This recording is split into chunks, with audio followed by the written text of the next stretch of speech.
naitwa Mwalimu James Odongo Afamba, mwalimu mkuu msaidizi katika shule ya Teach-Tech, shule ya msingi ya Teach-Tech iliyopo mtaa wa Bondole, kata ya Msongola, wilaya ya Ilala, jijini Dar es Salaam.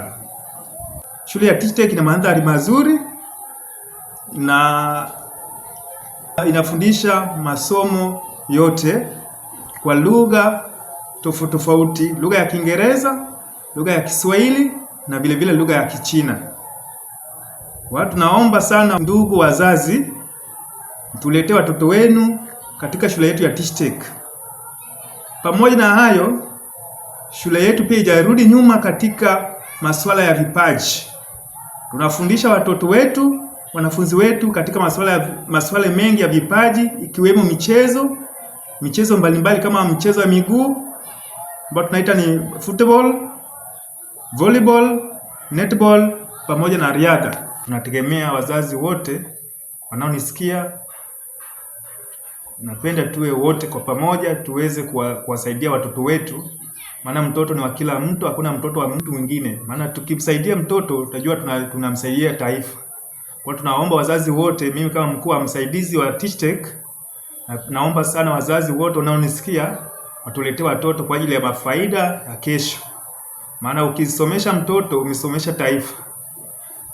Na mandhari yetu ya shule ni mazuri sana kiasi kwamba mtoto akija hapa shuleni ama akiingia shuleni atafaidi vitu vingi kwa wakati, na mzazi atafurahia.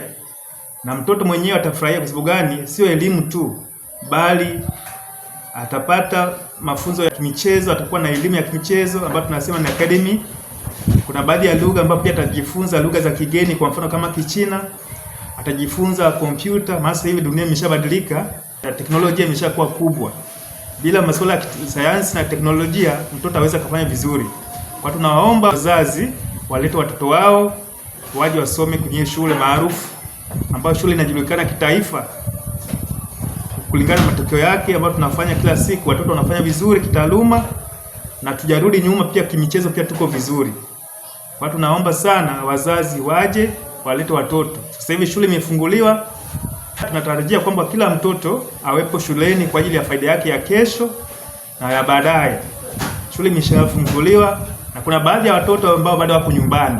Ninawasihi wazazi, usiwaache watoto nyumbani. Maana ukimwacha mtoto wako nyumbani, mwisho wa siku atakulaumu kwamba mama baba umenifanya nibaki nyuma wakati wenzangu wako mbele.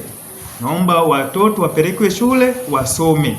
Na serikali pia inasisitiza kwamba mtoto yeyote ambaye ana umri wa kwenda shule aende shule. Lengo ni kumsaidia mtoto na jamii kwa ujumla.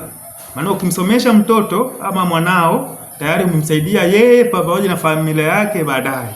Kwa karibuni sana wazazi, ndugu wazazi, kwa ajili ya faida ya taifa kwa ujumla. Ukiwekeza kwa mtoto umewekeza kwa nchi.